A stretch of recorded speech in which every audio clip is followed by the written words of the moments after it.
Olá, seja muito bem-vindo, seja muito bem-vinda. Eu sou a Gabriela Varela e esse é o Videocast em Detalhes. Aqui, sempre com um convidado, com uma convidada, a gente mergulha para analisar uma temática, uma notícia importante do dia. Hoje eu estou acompanhada do João Coelho, que é advogado do programa Criança e Consumo do Instituto Alana. A gente vai falar sobre os riscos e como fazer um bom uso da inteligência artificial na educação infantil. O programa Criança e Consumo do Instituto Alana busca defender crianças e adolescentes da exploração comercial no espaço escolar digital. João, seja muito bem-vindo aqui, um prazer falar com você. Boa tarde, Gabriela. O prazer é todo meu. Agradeço muito pelo convite, pelo espaço. A gente que agradece. João, quero começar essa conversa dizendo que a gente tem bom uso, né, da tecnologia como aliada, por exemplo, na educação. São as ferramentas que a gente conhece, mas a gente fala pouco sobre os riscos dessa hiperdigitalização, vamos dizer assim, né, na infância. Quais são os cuidados que os pais precisam ter? Se existe uma maneira de monitorar como os filhos estão fazendo uso de redes sociais, de inteligência artificial, principalmente, que é uma coisa nova para todos nós, né? Perfeito, perfeito, Gabriela. Eu acho que é muito bom que você comece a sua fala sinalizando que a tecnologia também traz consigo uma série de oportunidades para as crianças, né? Porque sempre que a gente entra nesse debate de riscos, eu acho que existe um perigo da gente acabar se filiando a concepções ludistas, né? No sentido de que então a gente ter que tirar a tecnologia do alcance das crianças ou então impedir elas de usarem a internet, porque isso colocaria elas numa situação de exposição a uma série de perigos. Virar É, uma no conversa apocalíptica, né? Exatamente. Só que, como você muito bem pontuou, a internet ela tem em si uma série de oportunidades que ela traz para as crianças e também para os adolescentes, e que são oportunidades, inclusive, que se relacionam à efetivação de direitos dessas pessoas, né? Então, é por meio, por exemplo, de tecnologias de mensageria, de redes sociais, que crianças que, por exemplo, estejam numa situação social delicada conseguem se comunicar com familiares que estão distantes. Essas tecnologias, né, num contexto como o da pandemia, permite que as crianças mantenham as suas atividades educacionais, mesmo não tendo a possibilidade de ir para as escolas. Então, o que a gente precisa, né, para começar esse debate, é entender que a tecnologia ela não é por si só boa ou ruim. O que existe é um uso bom e ruim de tecnologias e tecnologias que são ou não adequadas para uma utilização segura e proveitosa para crianças e também para adolescentes, né? Quando a gente pensa, né, nas tecnologias, no entanto, aos quais essas pessoas têm acesso hoje em dia, então, pensando aí, sobretudo, nas redes sociais, né, e em outras aplicações que são muito disseminadas entre todas as pessoas, inclusive entre o público infantil, elas trazem, por conta da forma como elas são arquitetadas, de fato, uma série de riscos, né, aos direitos dessas pessoas e que demandam, então, aí a atenção de pais, mães, educadores, de todos nós que convivemos e que temos responsabilidade por resguardar os direitos da criança, né? E para que a gente consiga ter uma visão mais geral sobre esses riscos, eu gosto muito de recorrer a uma classificação da OCDE, né, que é a Organização para a Cooperação e Desenvolvimento Econômico, que eu acho que é bastante didática, não só para pesquisadores, mas também para as famílias entenderem esse universo de riscos a que as crianças e adolescentes estão expostas na internet, né? Então, essa classificação, que eu, como eu disse, né, é bastante didática, ela fala que os riscos para crianças podem ser agrupados em 4 Cs, né? Então, quais que são esses 4 Cs? Primeiro, a gente tem os riscos relacionados a conteúdos, né? Que eu acho que talvez sejam até os mais fáceis da gente entender, que é justamente essa possibilidade de, na internet, a criança ter contato ali com conteúdos que, de alguma maneira, gerem algum prejuízo ao seu desenvolvimento ou que sejam inadequados para a idade, né? Então, a gente está pensando aí, por exemplo, em conteúdos que fomentem o consumo de bebidas alcoólicas, o uso de drogas, conteúdos que se configurem como uma publicidade inadequada para a idade dessas pessoas, conteúdos que estimulem a violência, né? Como, inclusive, a gente vem vendo circular, principalmente ao longo desse ano, gerando efeitos nefastos aí na educação e na segurança das crianças no ambiente escolar. Então, esses conteúdos, né, pensados de maneira geral, que geram prejuízos na internet. Além dos riscos de conteúdo, a gente tem também os riscos de contato, E aí a gente está pensando justamente na possibilidade de adultos entrarem em contato com crianças por meio da internet e, com isso, expor a sua segurança a situações ali que são delicadas, né? João, até um exemplo prático, né, só desse exemplo que você está dando sobre contato, a gente teve uma novela agora na TV Globo bastante recente de uma jovem, né, uma menina, adolescente, bastante nova, que entrou em contato com o que ela achava que era uma outra jovem da idade dela e, na verdade, era um pedófilo que fazia uso, né, de uma ferramenta de inteligência artificial, que inclusive pela novela, acho que até isso foi aumentado um pouco, porque não é fácil ter acesso a uma tecnologia desse tipo, né? Bastante cara, uma ferramenta que seria muito cara, mas que alerta para como pessoas mal intencionadas poderiam conversar com esses jovens, né? Como que elas poderiam fazer para entrar em contato com essas pessoas. Perfeito, Gabi. Eu acho que esse exemplo que você traz é muito bom porque ele mostra para a gente, né, não só esses riscos de contato, como também o quanto muitas vezes falhas, né, ou então deficiências na própria forma como essas tecnologias funcionam acabam contribuindo para a concretização desses riscos, né? Então, nesse caso, o que você fala existe também ali nessa tecnologia, né, que foi empregada na novela e que também a gente verifica na vida real, uma falha na verificação, de fato, da idade dos usuários que permite a um adulto se passar por uma criança, né, e interagir com crianças que ele não conhece, que também não tem nenhuma restrição quanto a essa interação com adultos na plataforma, e aí com isso, enfim, expor aquela criança a uma série de riscos, uma série de perigos que podem ser desde coisas mais banais até ter consequências mais dramáticas, como crimes, né, de exploração sexual, de sequestro, de roubo de identidade, enfim, daí a gente consegue pensar em, enfim, uma série de exemplos de perigos, né, aos quais essas crianças estão expostas, uma vez que elas estabelecem esse contato com o adulto, né? Mas não são só os adultos que podem colocar os direitos da criança em risco na internet, né? As próprias crianças, muitas vezes, quando elas interagem umas com as outras no ambiente digital, podem acabar também criando riscos para si e para os direitos de outras, né? Então, quando a gente pensa nisso, a gente já está pensando no terceiro C dessa classificação que eu mencionei, que são os riscos de conduta. Então, o que são esses riscos de conduta? São aqueles que se relacionam justamente a uma postura ativa da própria criança ou adolescente na internet, né? Quando a gente pensa em cyberbullying, é justamente disso que a gente está falando. A gente não está falando necessariamente de um adulto mal intencionado, né, interagindo ali com a criança de uma maneira prejudicial, mas sim de uma criança, né, que por conta, enfim, né, das dinâmicas sociais da internet, dos espaços que ela frequenta, acaba violentando, né, os direitos de outra criança e, enfim, ao fazer isso também se comportando de uma maneira que não é saudável nem para o próprio desenvolvimento.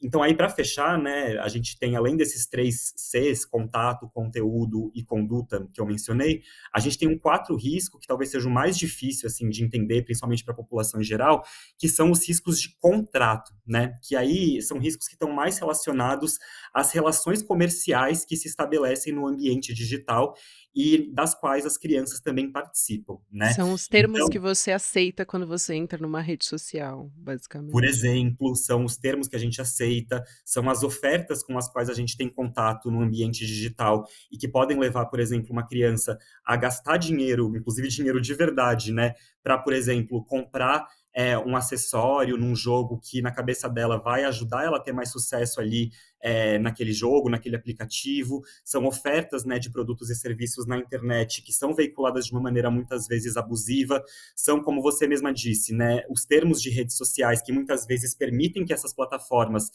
extraiam os dados, né, de crianças e adolescentes de uma maneira abusiva para fins que depois não vão se reverter em benefício dessas pessoas, muito pelo contrário, pode inclusive gerar prejuízos para elas no futuro. Então, são esses riscos que estão mais vinculados ao próprio modelo de negócios das empresas, né, que atuam nesse ecossistema e que acabam interagindo com crianças e adolescentes o tempo inteiro, ainda que muitas vezes, né, nos seus termos de uso, como é o caso das redes sociais, elas digam que não, que são plataformas que são utilizadas apenas por pessoas com mais de 13 anos, mas a gente sabe que na prática não é assim, né? Quem convive com crianças sabe que elas estão né, nas redes sociais, na internet, inclusive existem diversos estudos que comprovam isso, e esse argumento, né, de que, não, mas os termos de uso vedam esse tipo de utilização, acaba sendo um argumento inócuo a partir do momento em que essas plataformas não colocam ali à disposição medidas de controle de acesso, né, que permitam a gente perceber que, de fato, esses termos estão sendo seguidos à risca e a presença de crianças nesses espaços está sendo bloqueada, né? Então, acaba que, por conta dessas falhas, as crianças têm contato com aplicações que, principalmente desse ponto de vista comercial, não são adequadas para elas e, com isso, se expõem a esses riscos de contrato e também aos outros riscos que eu mencionei aqui. E João, qual que é a maneira certa, vamos dizer assim, de inserir a tecnologia na vida de uma criança? Porque não dá para impedir, né? A gente está cercado o tempo todo de telas e ainda que não seja dentro de casa, ainda assim existe um ambiente escolar que essa criança pode interagir ali com amigos, com colegas que fazem uso de celular e de outros tipos de tecnologia. A partir de qual idade é considerado seguro interagir com uma inteligência artificial e qual que é a melhor forma de fazer isso? Então, Gabi, como eu vinha dizendo, né, justamente a gente não tem primeiro, né, como evitar que a criança interaja com tecnologias digitais, porque a gente está falando de tecnologias elas permeiam todas as esferas do nosso cotidiano, né, a gente sabe disso e para uma criança que então nasceu nesse contexto de hiperdigitalização da sociedade não seria diferente, né, muito pelo contrário. E como eu disse, né, logo no começo, não só não é possível fazer isso, como não é nem ideal, porque as tecnologias de fato oferecem uma série de oportunidades para as crianças, né, inclusive no que diz respeito à sua educação. Existe uma série de formas criativas de você aplicar, por exemplo, uma tecnologia de inteligência artificial em sala de aula, né? O que a gente tem que evitar é um consumo excessivo dessas tecnologias e, sobretudo, dessas aplicações que não são pensadas para crianças e que podem colocar em riscos os seus direitos, né? E aí, para que a gente consiga entender, então, a melhor forma de fazer isso, a gente pode recorrer a recomendações de especialistas, né, que já se debruçaram em pesquisas sobre o tema e dão algumas dicas ali para mães e pais conseguirem se orientar nesse universo que é muito complexo para nós, inclusive, né, que somos adultos, então para crianças e para cuidadores é mais ainda, né? Então, quanto a isso, a Sociedade Brasileira de Pediatria tem uma série de recomendações sobre o uso de telas na infância, né? E o que eles dizem? Para crianças que são muito pequenas, então pensando aí em crianças que tenham até 2 anos de idade, é recomendado que elas não tenham contato qualquer com telas, né? Nem que seja meramente passivo, justamente para que elas não fiquem expostas, né, ao eventual vício ou a eventuais consequências negativas dessas aplicações de internet logo no começo da vida, no momento em que elas estão não são só extremamente vulneráveis, como ainda extremamente plásticas no que diz respeito ao desenvolvimento cerebral, né? Então, essa é uma época em que a gente tem que primar pelos melhores estímulos possíveis para as crianças que estão num estágio de desenvolvimento particularmente sensível e garantir que elas não tenham contato com esse tipo de tecnologia que pode acarretar uma série de prejuízos negativos ao seu desenvolvimento. Para crianças que são um pouco mais velhas, né, de 2 a 5 anos, a SBP recomenda que o uso de tela seja restrito até 1 hora por dia, né? Então, de novo, trabalhando nessa lógica de conciliar esse contato com a tela com outros ambientes e outros espaços que são mais benéficos ao seu desenvolvimento, como, por exemplo, a própria natureza, né? Não deixar que essa utilização de tela se traduza num vício, né? E que a criança fique imersa naquilo ali passivamente, sem ter contato com outros espaços que são necessários para o seu desenvolvimento. E aí, entre 6 e 10 anos, a SBP recomenda que esse número aumente para até 2 horas por dia, mas sempre com a supervisão parental, né? E, independentemente da idade da criança, é importante também que esse uso de telas não seja permitido em horários de refeições, por exemplo, né? E isso eu acho que é muito importante dizer. Esse é o Não mais é difícil para muitos pais, né, o maior desafio exatamente. talvez. Exatamente. E é difícil, Gabi, porque os próprios pais muitas vezes, né, estão utilizando celulares no momento de refeição, no momento de convivência familiar. Então, muitas vezes, para que a gente consiga seguir essas orientações com relação às crianças, é preciso que nós mesmos revejamos os nossos hábitos de consumo de telas e a forma como nós estamos nos relacionando com a tecnologia, né? O que não é fácil, a gente sabe. Mas é importante até para que a gente consiga fomentar, né, nas nossas casas e junto às crianças, uma cultura de uso saudável dessas tecnologias, que a gente repense esses nossos hábitos e não leve as crianças a reproduzi-los, né? Então, independentemente da idade, a gente tem que ter esse tipo de cuidado, né, de também orientar pelo exemplo, né, e isso vale não só para o uso de telas, mas para a própria utilização que a gente faz dos celulares, das redes sociais, das tecnologias, né, então, pensando até mesmo no compartilhamento de conteúdos, né, nas redes sociais. A gente não pode normalizar que pais, por exemplo, compartilhem de uma maneira indiscriminada fotos dos filhos nas redes, porque isso acaba também criando nessas pessoas uma ideia de que a imagem delas, a privacidade delas é algo com o qual elas não precisam ter cuidado, né? Se o pai simplesmente vai lá e posta uma foto delas sem sequer conversar com ela sobre isso, perguntar se ela se sente confortável de ter aquela foto compartilhada nas redes sociais. Então, são hábitos nossos que a gente precisa rever para conseguir dialogar de uma maneira transparente e que tenha, enfim, credibilidade com as crianças com relação a esses assuntos e não levar elas a reproduzirem comportamentos tóxicos que, na verdade, são nossos, né? É, e aí, Nossa, enfim, João, essa coisa da publicação nas redes sociais é uma coisa tão básica, né? E eu acho que é bastante usual. A gente vê o compartilhamento nas redes sociais, né? Como fazer isso de formas a minimizar também, né, a exposição que essa criança está tendo. Essa criança está junto com os pais na foto, não sei, mas realmente é um questionamento, é bastante perigoso, né? É uma questão importante.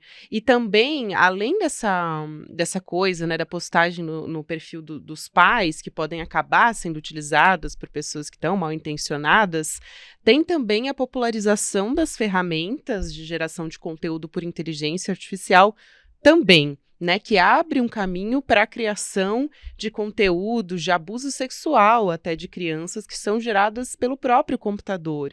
Então, qual é o tamanho dessa realidade hoje que a gente tem que enfrentar? Tem como impedir que pedófilos, que pessoas, enfim, que estão mal intencionadas façam uso dessas ferramentas? Quem que deveria monitorar isso?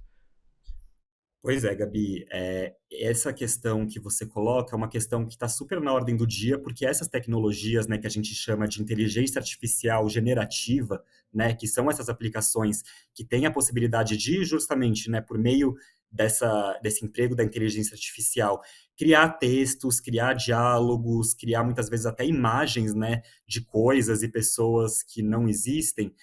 São tecnologias que se popularizaram bastante recentemente, né? Então, a gente teve esse boom do chat GPT, sobretudo no último ano, e que por conta, né, desse desenvolvimento recente, ainda estão num processo de serem normatizadas e da gente entender a melhor forma de garantir que elas não se prestem à violação dos direitos de crianças e adolescentes, né? Como você disse, esse é um problema que vem se amplificando, e não só no Brasil, mas no mundo inteiro, né? Recentemente, a gente teve notícias de uma cidade na Espanha na qual começaram a circular massivamente imagens criadas por inteligência artificial de meninas, adolescentes, enfim, reproduzindo ali conteúdos sexuais em cenas de nudez. E, de novo, são imagens que não existiam e que foram criadas com o auxílio desse tipo de aplicação. Então, é um problema que vem se ampliando no mundo, né? Que traz consigo uma série de dúvidas assim sobre a melhor forma de abordar, porque não são questões fáceis, não são questões que dentro do direito a gente consegue traçar um paralelo claro e imediato com problemas que a gente já enfrentou, né, no passado, nas últimas décadas, mas que a gente precisa encarar com um senso de urgência muito grande, porque só tendem a simplificar, né? O desenvolvimento tecnológico, ele não vai ficar mais devagar, ele não vai frear, ele vai, pelo contrário, se acelerar nos próximos anos, e se a gente não conseguir dar uma resposta para isso que seja à altura da complexidade desses problemas, a gente vai ser deixado para trás e a gente vai acabar deixando que os direitos de milhares de crianças sejam violados, né? E que resposta é essa? Qual que é a resposta que a gente vem defendendo no Criança e Consumo? E isso vale para a inteligência artificial, mas para qualquer outra aplicação da internet que possa, de alguma maneira, afetar os direitos de crianças e adolescentes. A gente vem defendendo que essas tecnologias e que principalmente as pessoas que desenvolvem essas tecnologias incorporem, né, nos seus processos de desenvolvimento, de gestão, né, da tecnologia, os direitos da criança com absoluta centralidade, né? Então, o que isso significa na prática?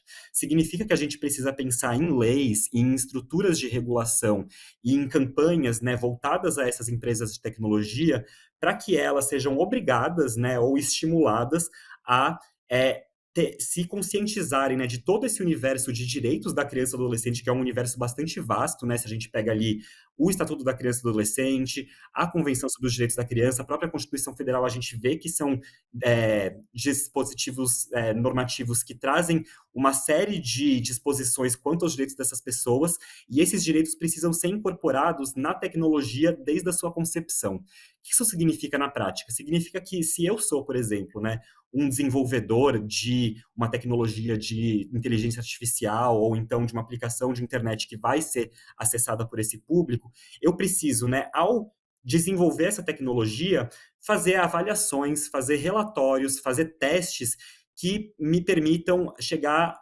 à resposta para a seguinte pergunta: se uma criança usar isso, né, ou então ela tiver contato com essa tecnologia, quais vão ser os impactos para os direitos dessa pessoa? E de que maneira, né, quais salvaguardas eu posso aplicar a essa tecnologia para garantir que esses direitos sejam respeitados, uma vez que esses riscos estão sendo criados, né? Então, na verdade, a gente está falando aqui de questões que são procedimentais na forma como essas tecnologias são desenvolvidas e que hoje a gente não vê observadas, né? Hoje, a gente muitas vezes coloca essas tecnologias, né? Eu estou me referindo à sociedade como um todo, né? Mas a gente coloca essas tecnologias no mercado, à disposição aí de crianças e adolescentes, de todos os consumidores, sem pensar de antemão quais que vão ser os impactos que essas tecnologias vão ter sobre os direitos dessas pessoas, né? E aí depois a gente vai correr atrás de pensar em soluções que muitas vezes se centram, né, em campanhas de conscientização junto às famílias, junto às próprias crianças, mas que não olham para a raiz do problema, que é justamente o fato dessas tecnologias não terem sido desenvolvidas com essas pessoas em mente, E aí né? você individualiza essa responsabilidade também, como se fosse uma responsabilidade dos pais protegerem as crianças e não as plataformas também terem uma regulamentação, né, desse setor de tecnologia para que se preserve essas crianças e esses adolescentes que são os maiores utilizadores de redes sociais, de ferramentas ligadas à tecnologia, né? Exatamente. E você faz isso, então, assim, é exatamente isso. A empresa cria um problema, né? E aí depois a responsabilidade de cuidar desse problema é colocada inteiramente no ombro dos pais, o que é absolutamente injusto, né?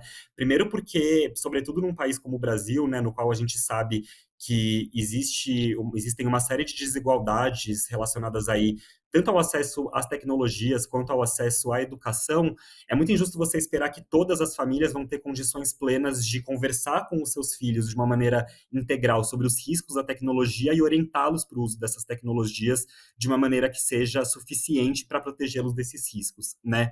E sobretudo num contexto em que os pais e as mães já são altamente demandados, né, e acabam muitas vezes tendo que recorrer a essas tecnologias para, enfim, dar conta, né, da rotina e do trabalho e de conciliar tudo isso com o cuidado dos filhos, é muito injusto que a gente espere que eles vão ter condições de proteger as crianças desses riscos, que, de novo, né, não são criados muitas vezes por eles, são criados justamente pelos modelos de negócios dessas empresas que lucram imensamente ainda com a utilização dessas tecnologias por crianças. Então, se essas empresas criam esses riscos e lucram com eles, é razoável a gente entender que elas também vão precisar dar alguma resposta a todas essas questões, e essa resposta vem justamente na incorporação desses direitos em todos os processos relacionados ao desenvolvimento, ao oferecimento e à gestão dessas tecnologias, né? Então é isso que a gente vem defendendo no Instituto Alana, é isso que a gente gostaria de passar como mensagem para toda a sociedade, né? Que a gente não individualize essa culpa, como você muito bem colocou,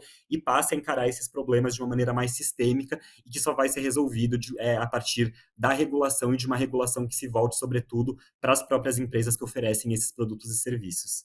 E falando, João, dessa regulamentação, né, a gente tem a PL das fake news, que está em tramitação desde 2020, antes da gente ter uma popularização de chat GPT e outras tecnologias como chatbots e semelhantes a essa também, muito antes disso. Então, esse projeto cobre, de alguma forma, essa questão das ferramentas de inteligência artificial? Seria um caminho? Então, Gabi, como você disse, esse tema, né, da inteligência artificial generativa, ele é mais recente do que a própria iniciativa, né, de você ter uma regulamentação sobre as redes e enfim, especificamente sobre essa questão das fake news. Então, a PL 2630, ela foi desenvolvida num contexto em que isso ainda não se colocava e, por isso, esse tipo de aplicação de inteligência artificial generativa não está contemplado no escopo do projeto, né? Ele é um projeto que vai se debruçar principalmente sobre redes sociais, serviços de mensageria, ferramentas de busca, né, de indexação de, enfim, informações na internet, mas não propriamente essas tecnologias de inteligência artificial. Então, as respostas que ele dá para questões relacionadas aos direitos da criança e do adolescente estão situadas um pouco no terreno dessas aplicações de redes sociais, buscando reduzir, sobretudo, né, os impactos negativos sobre esse público de conteúdos gerados por terceiros, que, enfim, conteúdos desinformativos, conteúdos violentos, que chegam até essas pessoas nos ambientes de redes sociais, de serviços de mensageria, mas não dessas ferramentas, né, de inteligência artificial generativa. No entanto, justamente também por ser um tema, né, como eu disse, que está na ordem do dia e que vai demandar uma resposta do poder público para, enfim, que a gente lide com todas essas questões, existe já uma iniciativa legislativa que está tramitando no Congresso que versa justamente, especificamente, sobre essa questão da inteligência artificial, né? Então, a ideia é que seja feito aqui no Brasil um marco legal da inteligência artificial que coloque ali parâmetros, né, mínimos para o desenvolvimento desse tipo de tecnologia, para que ela respeite os direitos das pessoas. E aí, nesse projeto, eu acho que a gente vai conseguir ter disposições que dialoguem mais especificamente com esses problemas da inteligência artificial generativa, né? No entanto, esse é um projeto que ainda está numa fase bastante preliminar, né, de elaboração, e ele ainda não incorporou no seu texto de uma maneira ainda mais robusta os direitos da criança e do adolescente, né? São direitos que aparecem ali de forma muito passageira, assim, né? E não de uma maneira mais robusta, especificada, como seria ideal, considerando toda a complexidade da garantia dos direitos desse público, né?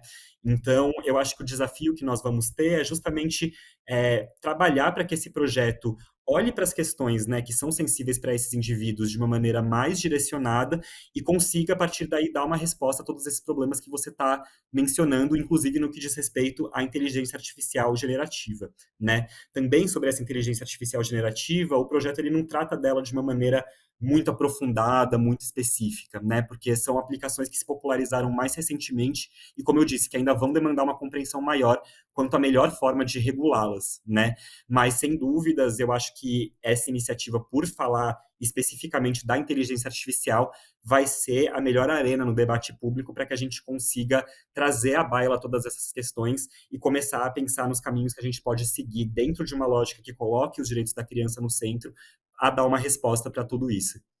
Sem dúvida, João, pelo menos pavimentar esse caminho, né? Quero te agradecer muito. João Coelho é advogado do Programa Criança e Consumo do Instituto Alana, e a gente conversou aqui sobre riscos e também sobre os benefícios, né, da inteligência artificial na educação infantil e como os pais podem fazer parte de todo esse processo, responsabilidade dessas plataformas. Foi um prazer enorme te receber, João. Seja sempre bem-vindo aqui ao Em Detalhes e ao ICL.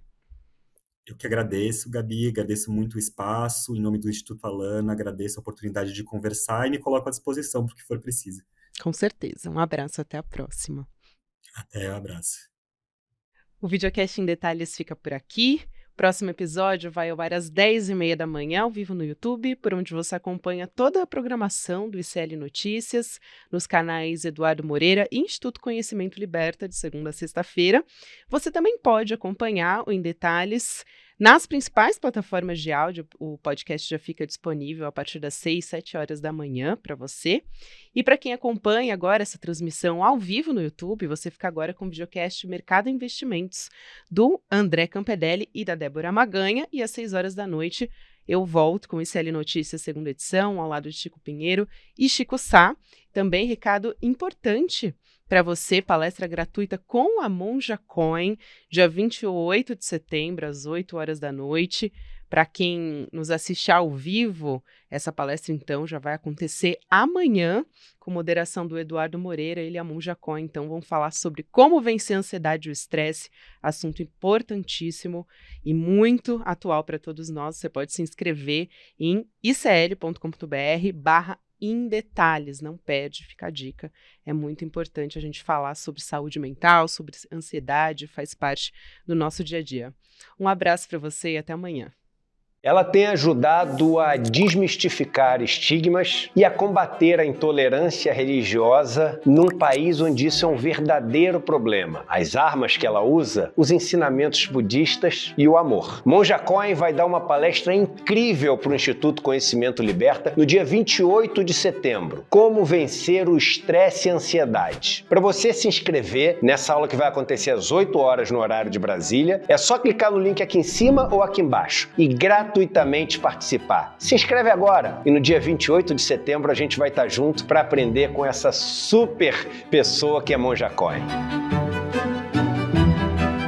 Olá, eu sou a professora Carolina Casarim, do curso Moda e Modernismo no Brasil, e nas nossas aulas você vai aprender um pouco sobre a história do modernismo no Brasil, a história da moda, as relações entre moda e modernismo e a importância da aparência não só para o modernismo, mas para a gente de maneira geral no nosso dia a dia. Por que é importante a gente entender sobre a história das roupas? Por que é importante a gente ter consciência do valor político que a aparência tem e que os nossos modos de vestir têm? Mas além disso você vai aprender muito mais. Te espero lá!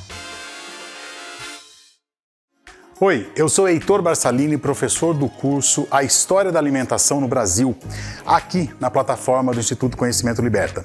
Nesse curso, a gente dá um panorama geral do que foi a alimentação ancestral indígena brasileira um pouquinho antes da chegada dos colonizadores ibéricos e como essa alimentação foi se transformando a partir das fusões culturais entre os elementos que os ibéricos trouxeram e o que os indígenas brasileiros já consumiam de proteínas, de vegetais, as suas principais fontes de carboidrato. Esse e mais outros 200 cursos estão disponíveis a todos os membros do ICL. Então espero você para o nosso curso A História da Alimentação no Brasil.